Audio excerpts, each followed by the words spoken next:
Ancient Greece gave the world democracy, philosophy, theater, the Olympic Games, and some of history's greatest scientific discoveries.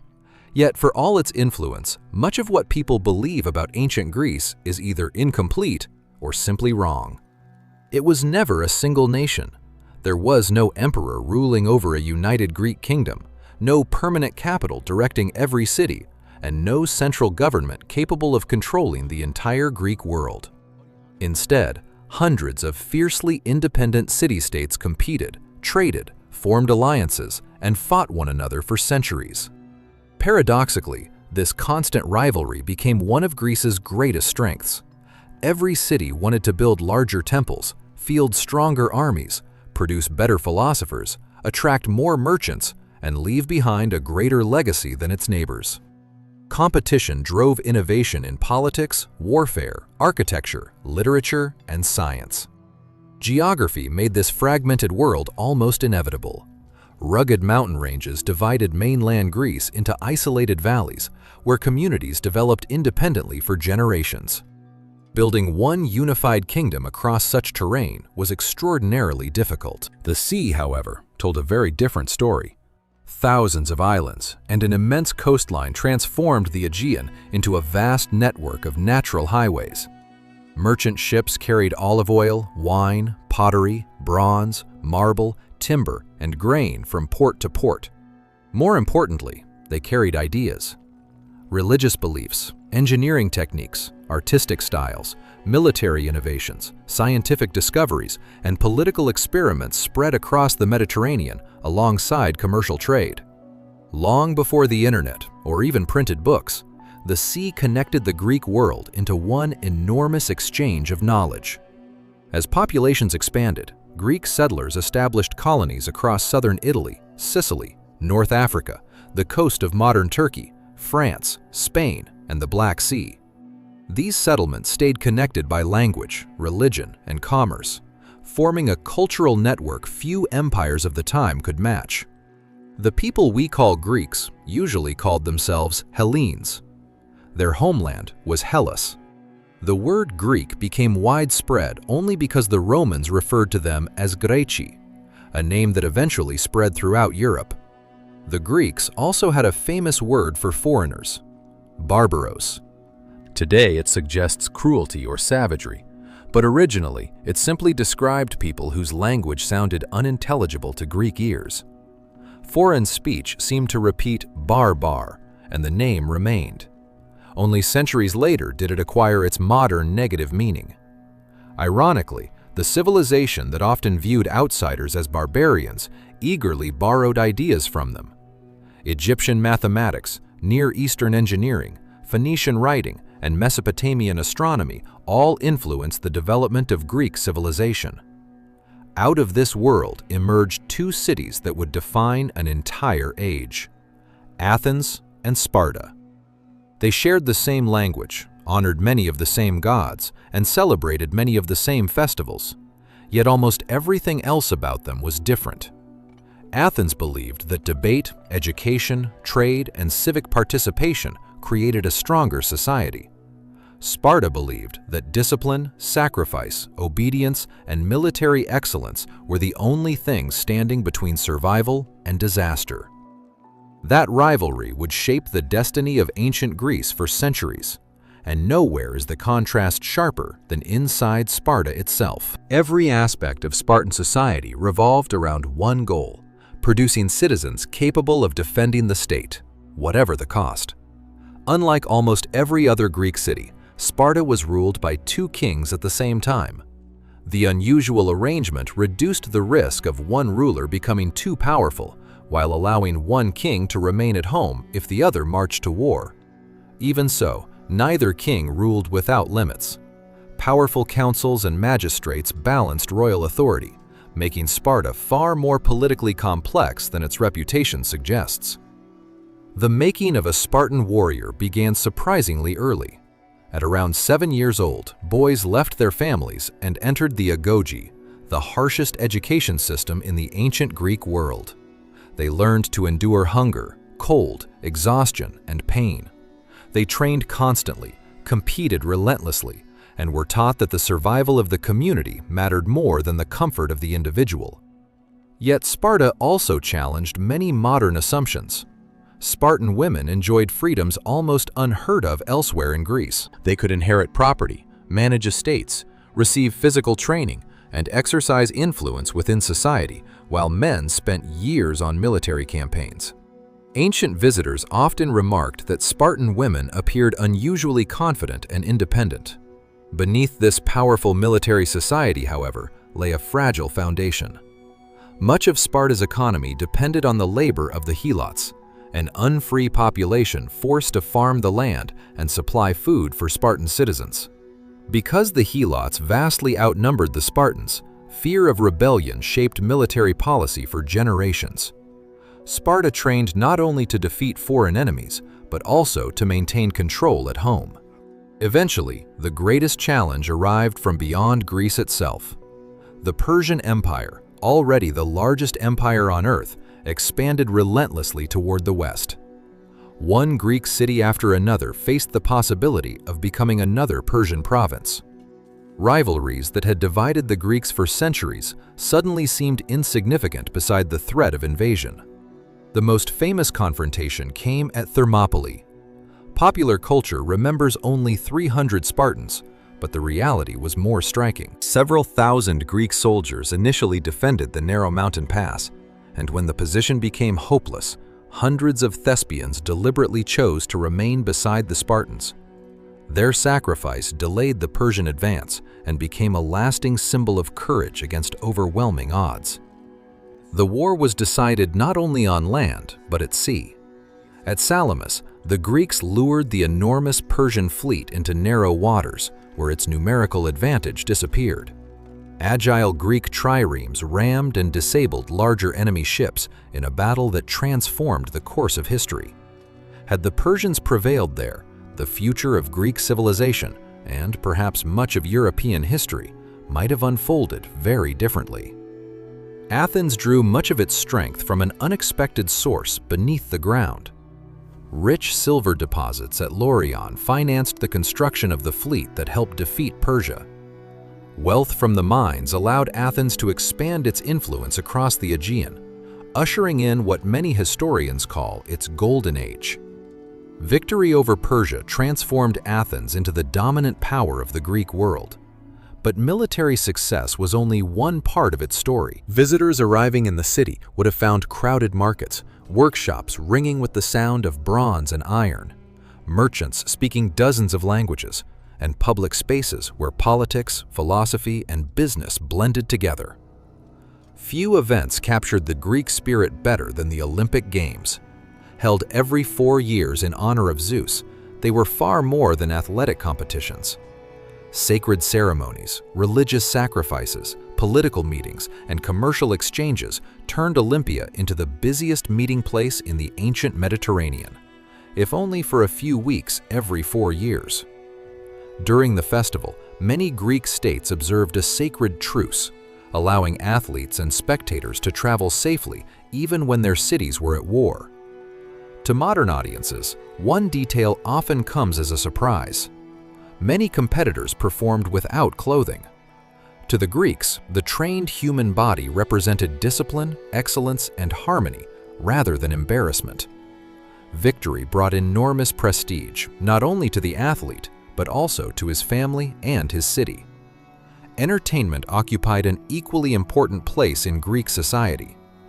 Theaters carved into hillsides welcomed thousands of spectators at a time. Here, the works of Aeschylus, Sophocles, Euripides, and Aristophanes explored war, justice, revenge, love, pride, and the limits of human ambition. Their stories still form the foundation of modern drama. A handful of actors played many different roles by changing masks, costumes, and voices. The exaggerated masks made emotions visible even to spectators seated high above the stage, while the remarkable acoustics of Greek theaters allowed performers to be heard across enormous audiences without modern amplification. Greek education reached far beyond reading and writing. Young citizens memorized long passages from the Iliad and the Odyssey, learning language, history, morality, and public speaking from the adventures of Achilles, Hector, and Odysseus. Homer's poems united generations of Greeks through a shared cultural memory. Life also included quieter traditions. At the symposium, invited guests gathered to share diluted wine while discussing politics, philosophy, poetry, science, and current events. These evenings became intellectual competitions as much as social occasions. The ability to argue persuasively often earned greater admiration than wealth itself. Even the simple act of drinking wine reflected Greek values. Consuming it undiluted was widely viewed as a sign of poor judgment. Mixing wine with water symbolized moderation, self-control, and balance, qualities the Greeks admired in every aspect of life. Religion shaped nearly every moment of Greek life. Before setting sail, merchants prayed for favorable winds. Farmers asked the gods for rain.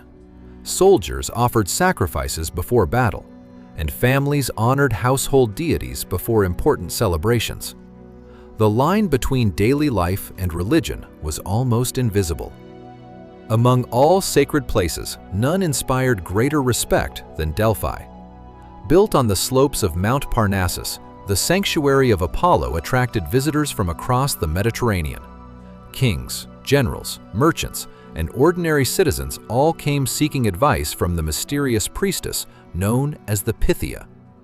Her answers were often cryptic, forcing those who heard them to interpret every word with great care. Entire wars and political decisions were influenced by prophecies delivered within this sanctuary. Another mystery has puzzled historians for more than 2,000 years. Near Athens, thousands of initiates took part in the Eleusinian Mysteries, secret religious ceremonies dedicated to Demeter and Persephone. Participants swore never to reveal what they witnessed.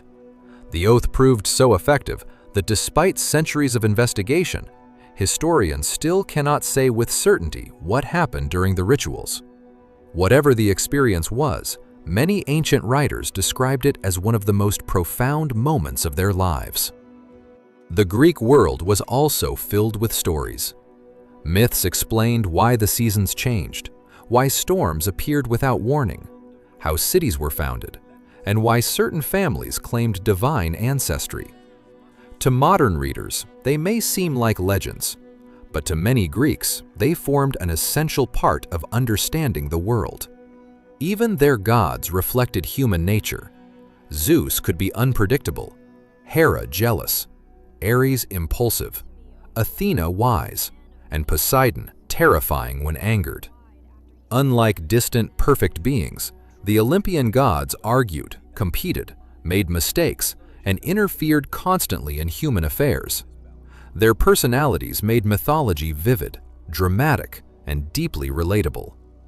The buildings raised in their honor were equally striking. Today, the Parthenon appears as brilliant white marble, yet ancient visitors would have seen an explosion of color. Rich reds, deep blues, greens, black details, and shimmering gold decorated sculptures and architectural elements. The image of pure white Greek temples is largely the result of time slowly stripping away their original paint.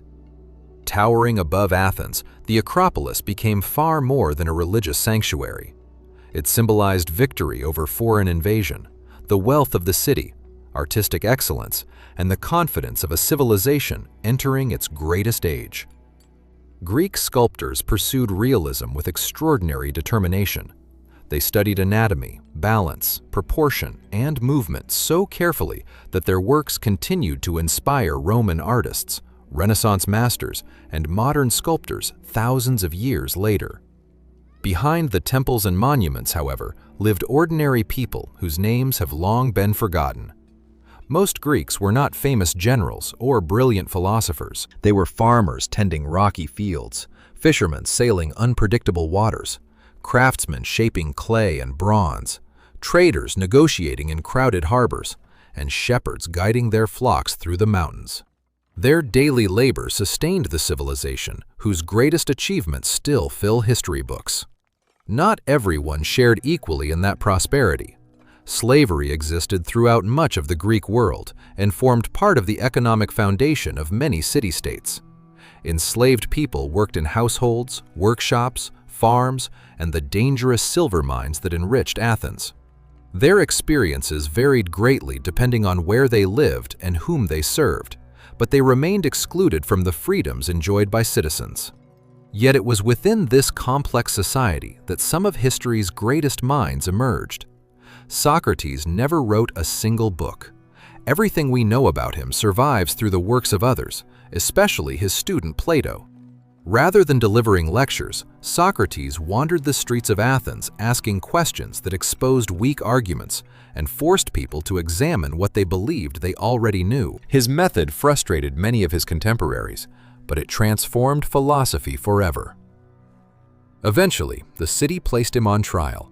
Accused of corrupting the youth and showing insufficient respect for the traditional gods, Socrates was found guilty by an Athenian jury. Friends urged him to escape, yet he refused. By accepting the sentence and drinking hemlock, he demonstrated that his commitment to the law was stronger than his desire to save his own life. Plato carried his teacher's ideas into the future. Outside Athens, he established the Academy, one of history's first great centers of higher learning. Students traveled there to study mathematics, philosophy, politics, and science, helping to shape intellectual life for centuries. Among those students was a young Macedonian prince named Alexander. His teacher was Aristotle. Unlike many philosophers, Aristotle attempted to study almost everything. He wrote about biology, ethics, politics, astronomy, poetry, logic, and countless other subjects.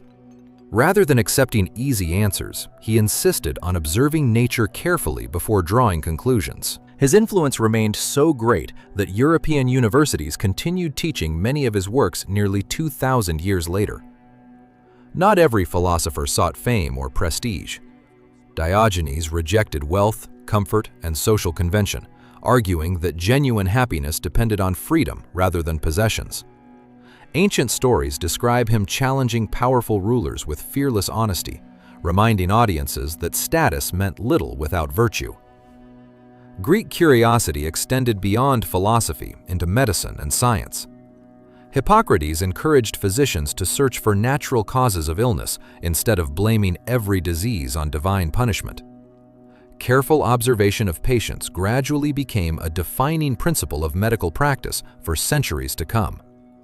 Although modern medicine has advanced far beyond the ancient world, the ethical ideals associated with the Hippocratic Oath still influence physicians today. From medicine, that same curiosity expanded into mathematics, astronomy, and engineering.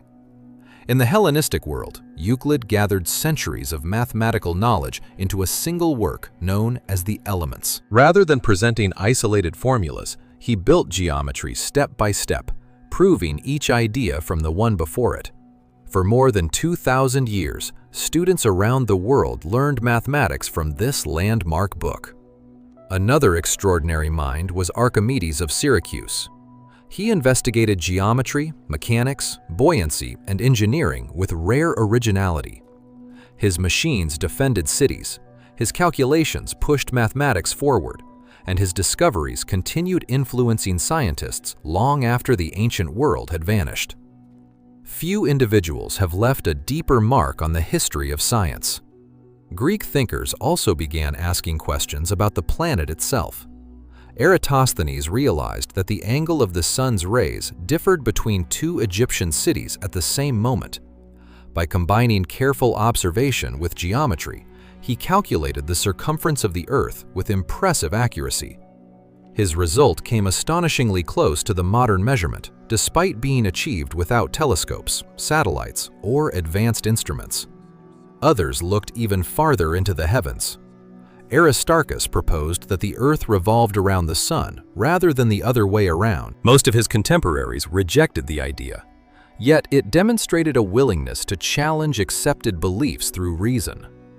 Hipparchus carefully mapped the night sky, compiled one of history's earliest star catalogs, and discovered the slow movement of Earth's axis, now known as the precession of the equinoxes.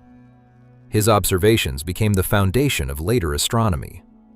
Perhaps the greatest surprise of all waited beneath the sea.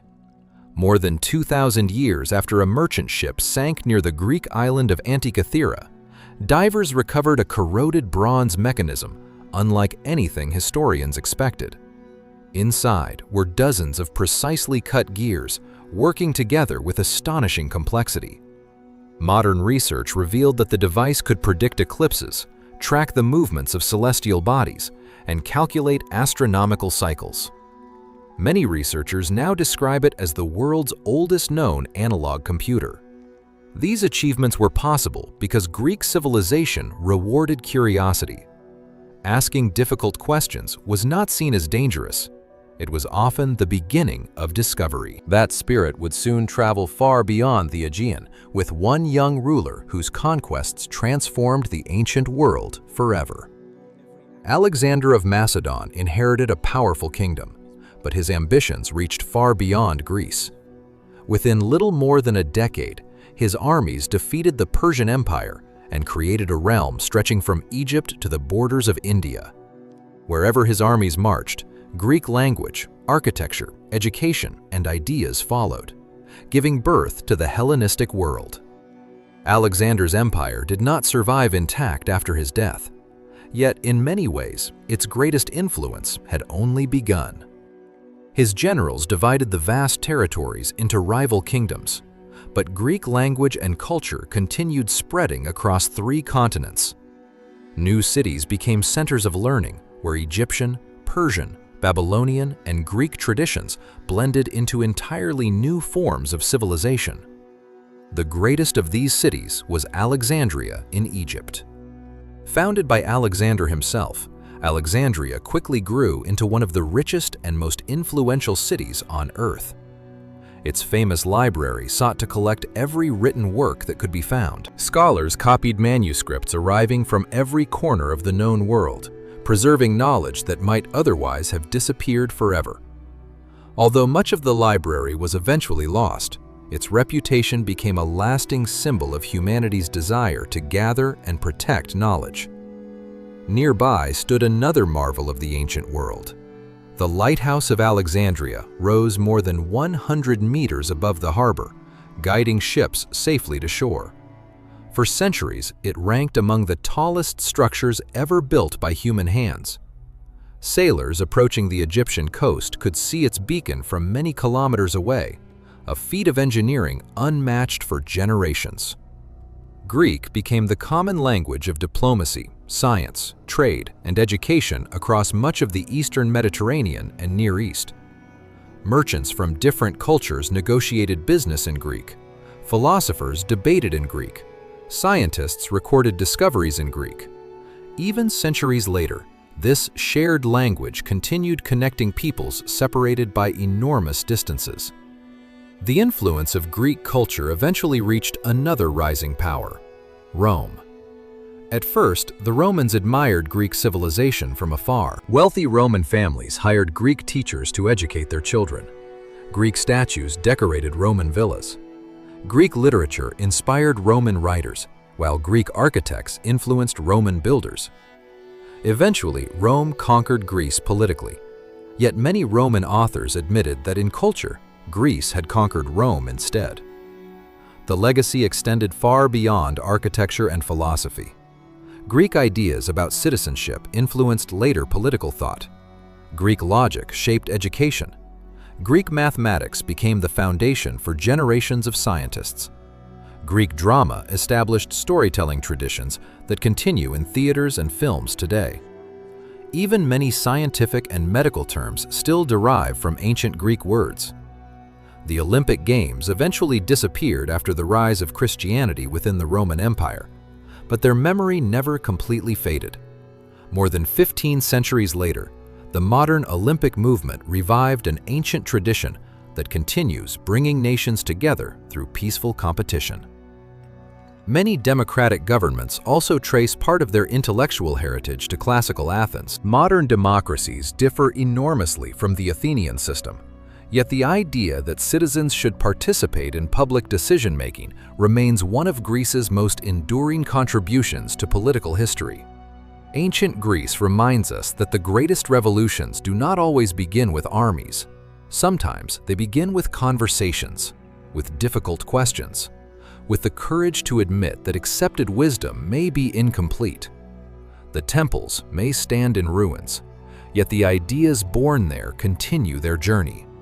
Perhaps that is the true measure of a civilization, not the size of its empire, not the height of its monuments, not the wealth stored within its cities, but whether its ideas continue to illuminate the future long after its own age has passed.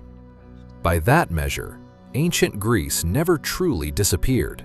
Its greatest monument was never carved from marble. It was built from curiosity. And as long as humanity continues searching for knowledge, that monument will never fall.